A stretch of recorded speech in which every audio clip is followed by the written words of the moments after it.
entendiéndose por mundo cualquier persona que está por ahí, ¿qué sentimiento tiene para con usted?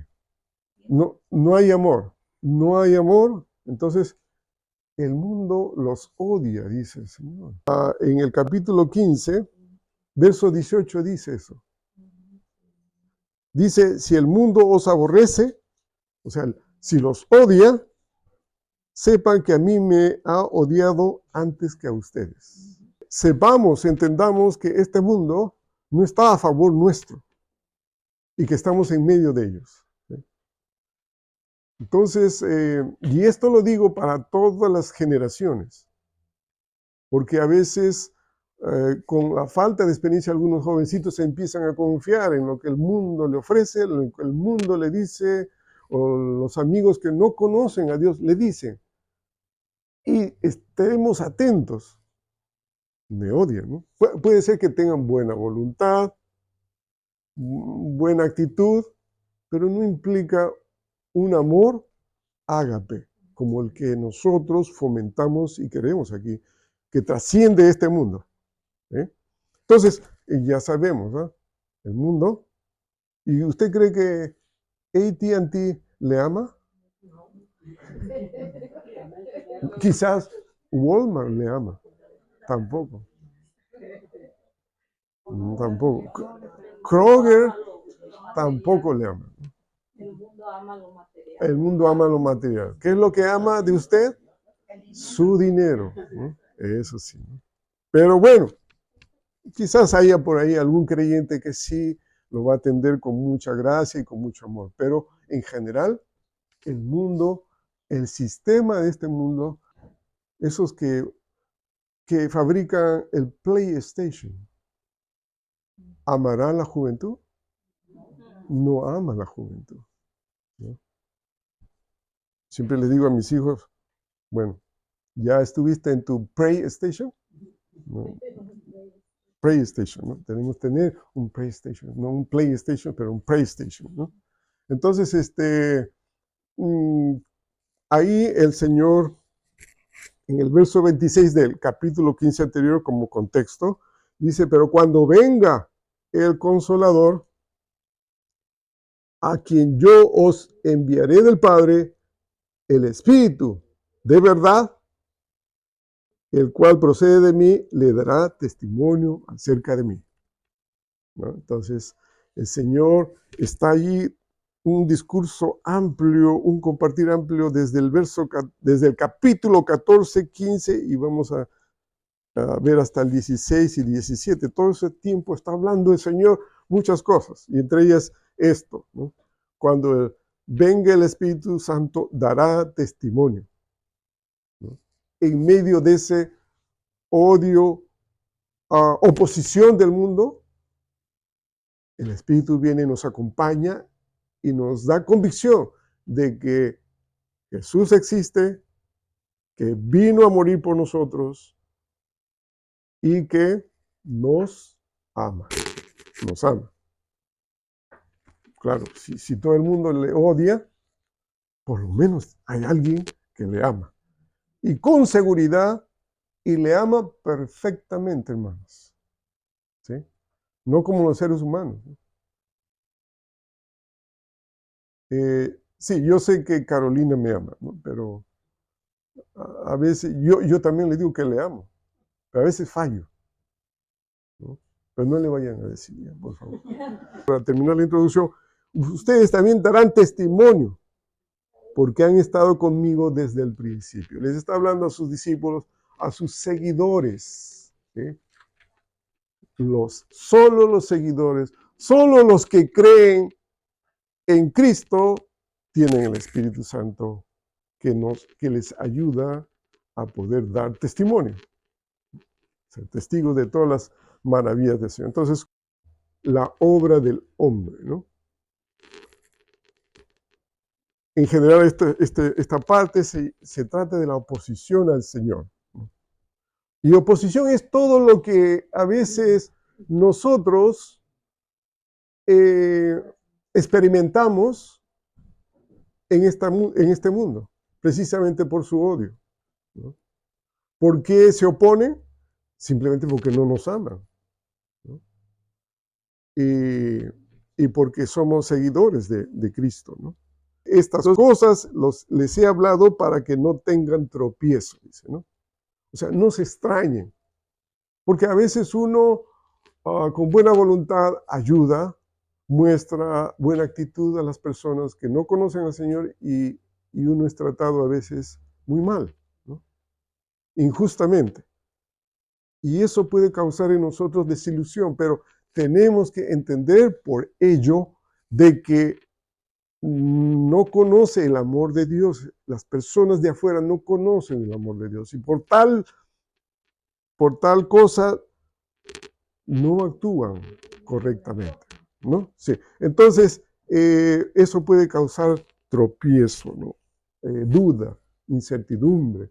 Dice, les expulsarán de las sinagogas y aún viene la hora cuando cualquiera que les mate pensará que está, o sea, sirviendo a Dios, ¿no? Eso pasó hace mucho tiempo en nuestra herencia cultural hispana. ¿Recuerdan la Santa Inquisición? ¿No? Que a todos los creyentes los ponían ahí a torturar, ¿no? Porque solamente aquellos que eran de la religión se salvaban. Claro, por eso lo estoy poniendo de ejemplo, ¿no? Creyendo que sirven a Dios, ¿no? Pueden matar a los creyentes, ¿no? Eso es un ejemplo, es una ilustración. ¿Se acuerdan del apóstol Pablo, que antes era Saulo? Cuando era Saulo, arrastraba, dice, a todos los cristianos a la cárcel y hasta fue testigo de un asesinato de nuestro amado hermano Esteban, ¿no? Entonces, pero él pensaba que estaba sirviendo a Dios, ¿no? Y eso no venía de Dios, sino del mismo ser humano. Y harán esto porque no, ahí dice el verso 3, ¿qué dice? No conocen al Padre ni a mí, o sea, ni a Jesucristo. Entonces, su conocimiento es solo de religión, ¿no? Pero no de una relación profunda, estrecha con nuestro Creador, para ganar el favor divino. Religión es algo que tú quieres ganar de Dios, ¿no? Pero fe es algo que el Señor te da, ¿no? Te provee. Es diferente. Entonces, esa es la oposición que tenemos que ser conscientes que vamos a experimentar también, ¿no? Y quién sabe, indirectamente, esta situación que estamos pasando, histórica, puede ser el inicio de una persecución, ¿no? Pero esperemos que no, ¿no? Vamos a orar para que no pase eso. Ahora, la obra del Espíritu, desde el verso 8 hasta el 15. Esto no os lo dije al principio porque yo estaba con vosotros, pero ahora voy al que me envió. Ahora el Señor les está explicando desde el verso, mitad del verso 4, 5, 6, 7, que Él se tiene que ir, ¿no? O sea, físicamente se va, pero deja al Espíritu Santo para que los acompañe y les ayude, ¿no? Entonces, y termina en el verso 7 diciendo, porque yo les digo, de verdad, os conviene que yo me vaya, porque si no me fuera, el Consolador no vendría a vosotros, mas si me fuere, os lo enviaré. Que otro término nosotros estábamos usando para eso que dice el Consolador, el defensor, ¿no? Que ya sabemos su teléfono, ¿verdad? El defensor. O Jesucristo, ¿no? Y cuando Él venga, verso 8, dice, convence. Una de las funciones, uno de los trabajos del Espíritu Santo es esto de convencer. ¿Y por qué? ¿Por qué hago énfasis en esto? Porque a veces nosotros queremos hacer esta función. No podemos hacerlo, hermano. El Espíritu Santo. Él es el que convence de pecado a las personas. Nosotros no, hermanos. Nosotros sí, somos los transmisores del mensaje. Somos los portadores del mensaje. Y lo proclamamos. Y vamos para darle esperanza al que no la tiene. Pero no podemos decirle, oye, conviértete por favor, si no me voy a molestar. Y no lo podemos ni siquiera hacer en nuestra propia familia. Yo estaba compartiendo ahora en mis clases el llamado. ¿No? El Señor me llamó a servirle, porque yo estudié otra carrera, ¿no? Pero el Señor me llamó a servirle y mi esposa me dijo un año antes de que ella quería ser maestra de escuela dominical y enseñar a los niños, ¿no? Un año antes que yo recibiera el llamado del Señor, y yo le dije, estás loca, ¿no? Yo iba a la iglesia, ¿no? Iba a la iglesia, así como todos nosotros. Porque yo estaba empeñado en hacer otras cosas. Creía, tenía confianza y también confiaba en que el Señor cubría mis necesidades, pero no pensé que me iba a llamar así, ¿no? Dejé todo, renuncié a todo y vine a servirle al Señor, ¿no? Pero ella no se empeñó en convencerme. Se puso de rodillas y en el momento en que el Señor me llamó, yo vine donde ella y le dije, oh, Carolina, creo que el Señor me está llamando, dije por si acaso. Entonces me está llamando a servirle completamente, ¿no? Y ella dijo, gloria a Dios, dijo, ¿no? Por fin. O sea, había estado orando para que el Espíritu del Señor me convenza de cierta actitud, ¿no? Y eso es lo que nosotros tenemos que decir. Él es agente de cambio. Él convence a las personas de pecado. El hombre natural, como dije al principio, su motivación es ganar el favor de Dios. No el perdón de Dios, sino el favor de Dios. En cambio, el hombre espiritual hace la obra del Espíritu. Lo que el Espíritu le enseña a hacer, pero no necesariamente convencer, ¿sí? Porque ahí dice bien claro, ¿verdad? Ya hemos leído el verso 8, Él convencerá de pecado, por cuanto, ¿qué dice? Porque no cree en mí, ¿no? Ese es el pecado de las personas, ¿sí? Y porque no creen en Dios, ¿qué cosa hacen? Lo que ellos piensan. Porque creen en sí mismos y sus planes, ¿no? En vez de creer en Dios. De justicia, por cuanto voy al Padre y no me veréis más. ¿Qué es lo que está queriendo decir? De justicia, porque Jesucristo es justo, ¿ya? Y ya no se va a quedar ahí, sino tiene que ir a la presencia del Padre.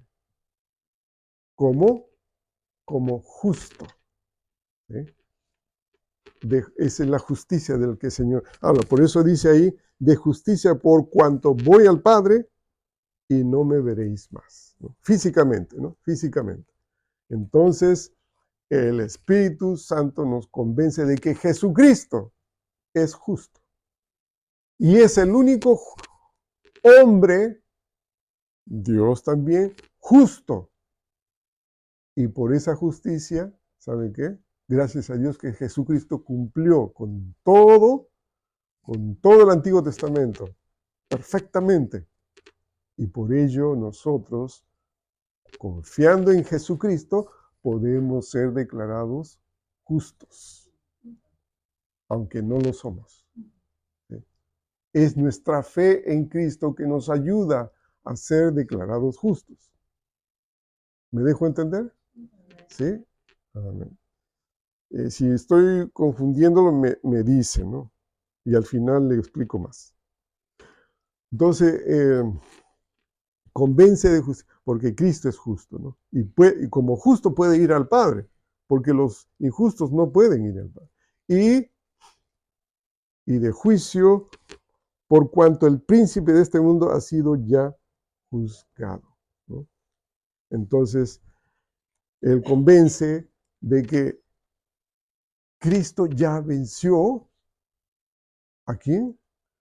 Al enemigo, ¿no? Al que siempre nos está acusando. Esa es su función. Cristo, si hemos creído en él, nos está defendiendo, pero ¿qué hace Satanás? Siempre nos está acusando. ¿Ya ves? Dice, mira, ese que, Oscar, ¿no?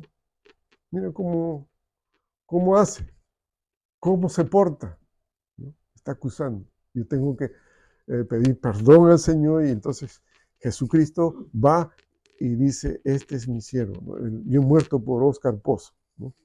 ¿Sí? Por Oscar Palma también, pero por Oscar Pozo, ¿no? También, ¿no? Entonces, hermanos, esa es la obra del Espíritu Santo, de convencer de pecado, de justicia, de juicio. Lo estamos entendiendo porque a veces no se comprende muy bien cómo está escrito, ¿no? Pero el Espíritu nos ayuda a entender.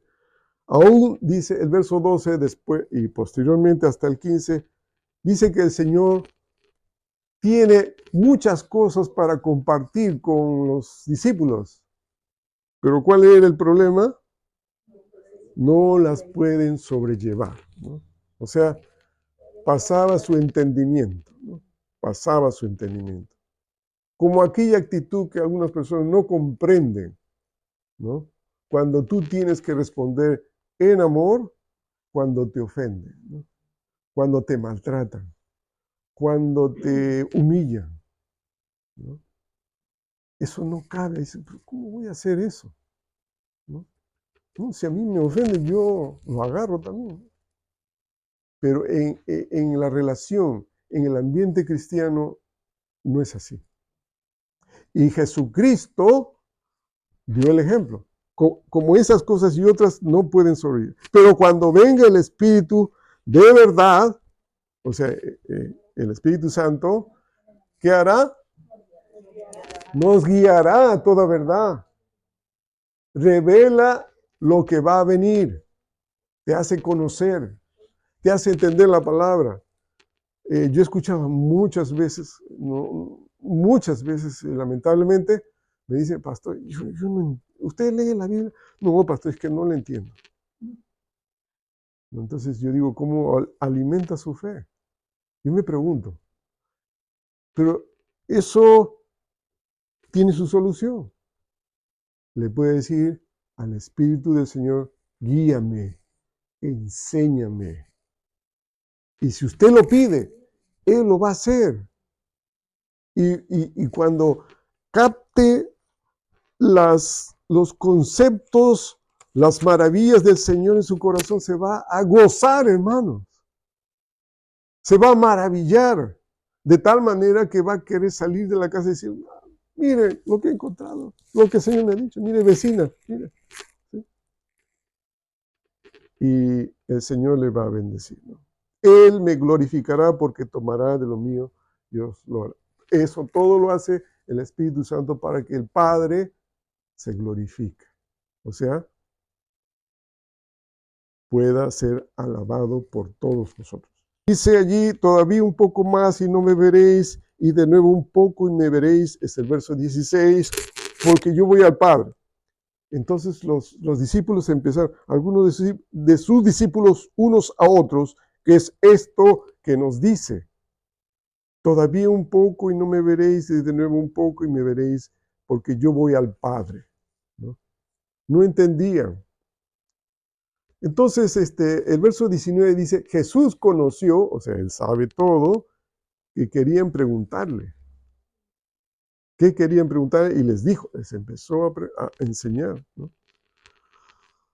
Y les empezó a decir, a lo que los discípulos no entienden, que la tristeza se convertirá en gozo, ¿no?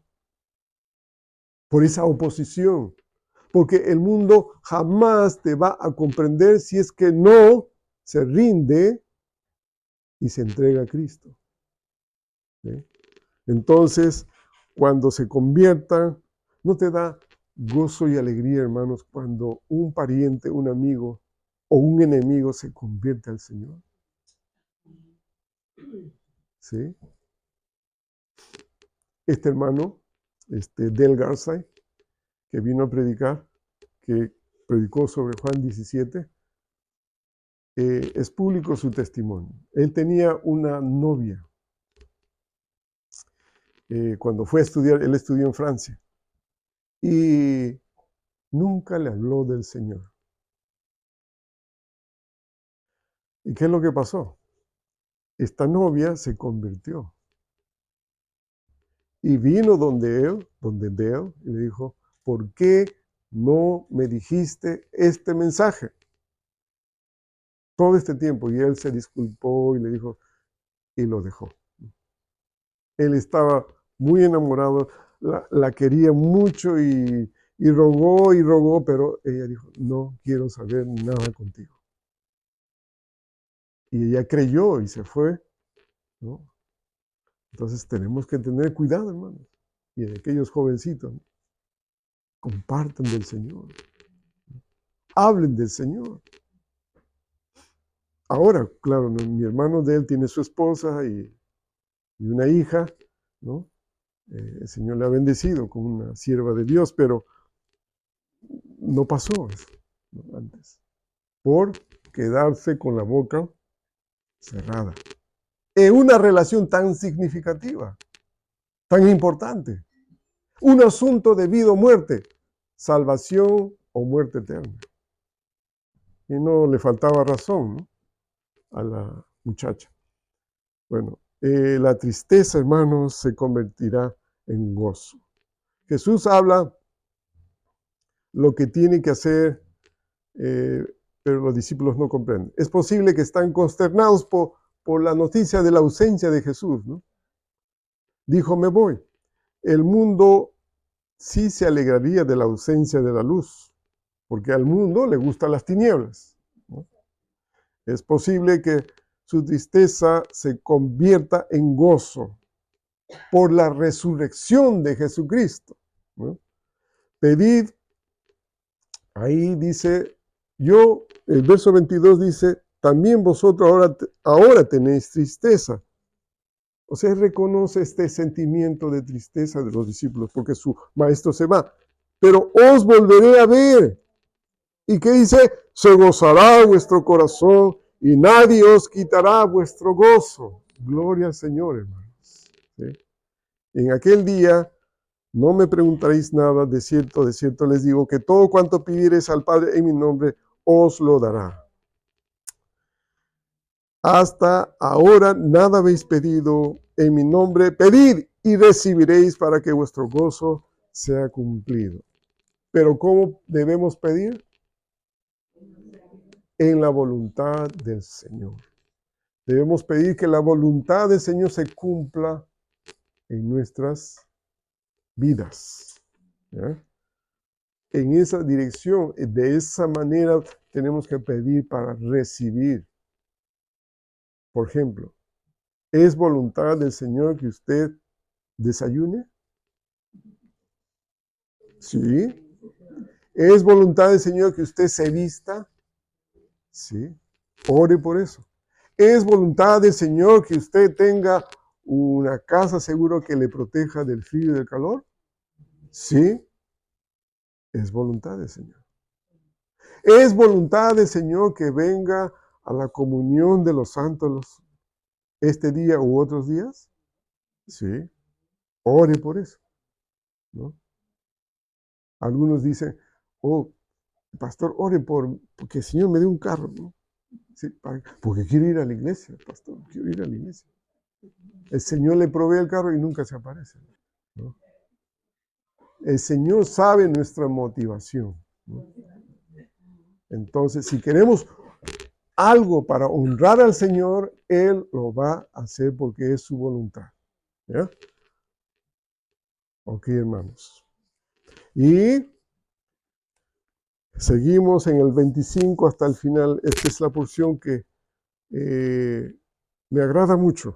Estas cosas les he hablado en alegorías, o sea, en ejemplos, ¿no?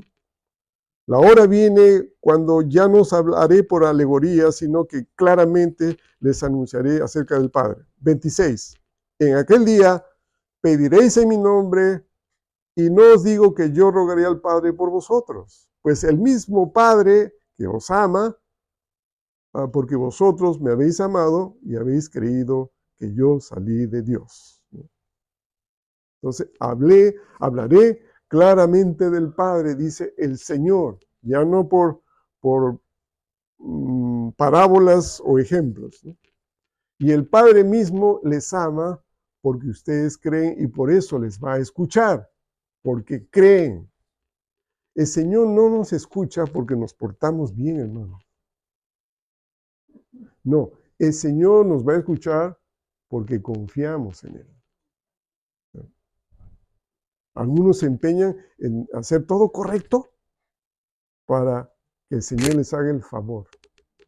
No, no se trata de tu justicia. Se trata de que creas. Por eso dice, los que creen son amados de mi Padre. Ahora, ¿eso implica que puedes portarte como sea? No. Porque amas y crees en el Señor, entonces serás correcto con el Señor, en el Señor y para mostrar tu amor al Señor. ¿Sí? Entonces, el verso 29 le dijeron sus discípulos, he aquí ahora hablas claramente, ¿no?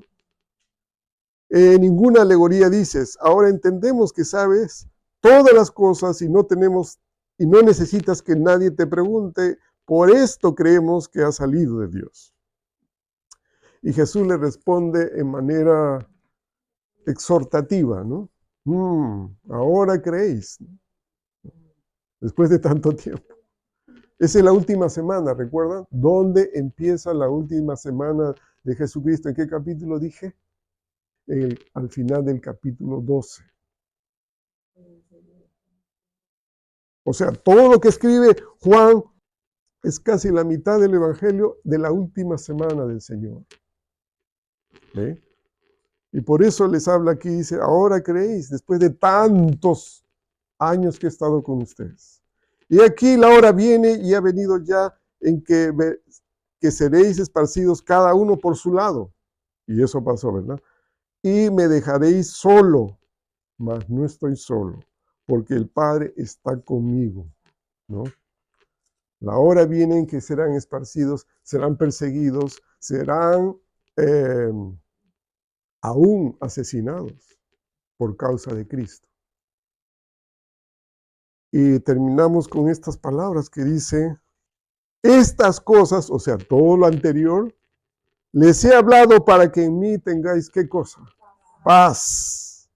En el mundo tendrán aflicción, pero confíen, yo he vencido al mundo. Gloria al Señor.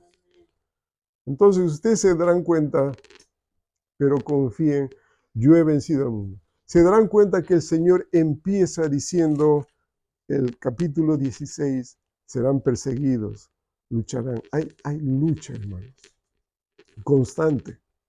Lucha constante. ¿Sí? ¿Sí o no? Los que tenemos hijos sabemos eso, ¿no? Lucha constante. Todos los días, ¿no? Porque amamos a nuestros hijos, ¿no? Levántate, ¿no? Acuéstate. ¿No? Es hora de dormir. ¿No? Báñate. Estudia. Pero es por amor, ¿verdad? Una vez mis hijos me dijeron, por favor, no me ames tanto, por favor. Pero es así, ¿no? Hay lucha constante. Nosotros mismos, ¿no? Fallamos con nuestros hijos, nosotros mismos. Hay lucha constante. Hay oposición de afuera, de adentro, de todo lugar. Pero ¿qué dice el Señor al final? En esa lucha tendréis victoria, ¿no? Y quiero decirles una cosa, hermanos. El Señor no es que nos quite la tribulación. Señor, quítame, por favor, a este con que Estoy viviendo. No, hermanos. El Señor en medio de la tribulación te da la paz. Tú estás luchando con todo, de rodillas, leyendo la palabra, ¿no? Y en medio de eso, de esa tempestad, el Señor te da la paz para hacer atravesarte por ese lugar. Entonces, uno experimenta dolor, ¿no? ¿Cómo entendemos eso? Por ejemplo, cuando las madres esperan un hijo, ¿no? Lo hacen con dolor, paren con dolor, ¿no? Pero después, ¿no? Es un gozo tremendo tener a un bebé en los brazos, ¿no?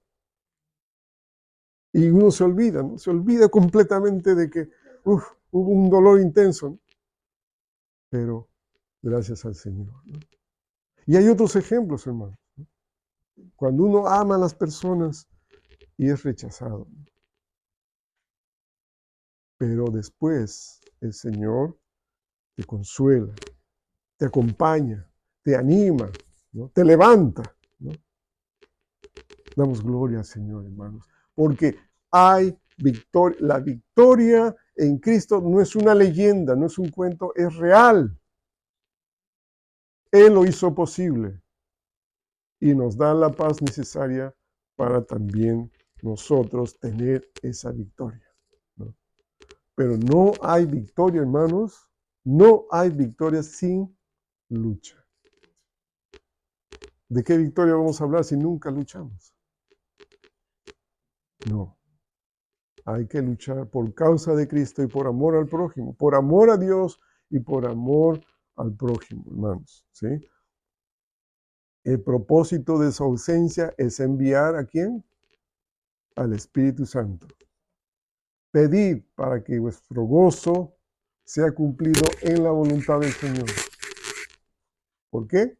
Porque Cristo venció al mundo. Y porque Él venció, nosotros también. Amén. ¿No se gozan en esa realidad, hermanos? Gloria al Señor. Por este tiempo en que podemos estudiar tu palabra. Por este tiempo en que tú nos animas con tu palabra.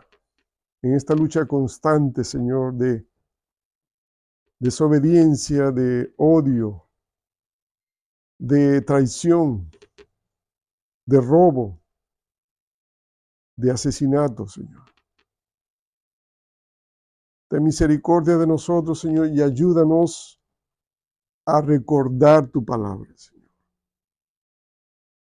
Ayúdanos, Señor, a revisarla diariamente para que nosotros podamos proclamar tu palabra y otros también puedan, creyendo en Cristo, tener victoria en Cristo, Señor. Te bendecimos, Señor. Y yo te agradezco, Padre, mis hermanos presentes aquí, a pesar de las circunstancias, Señor. A pesar de lo que está pasando en este país. Hemos dado el paso de fe y aquí estamos enfrente tuyo para adorarte, Señor. Bendice a mis hermanos. Bendícenos, Señor. Y sé con ellos, Señor, en cualquier problema que estén pasando, Señor. Darles luz, sabiduría y el poder tuyo para salir adelante en ti, Señor. Por causa de ti. Lo rogamos, Señor, en el nombre de Cristo Jesús. Amén. Dios les bendiga, hermanos.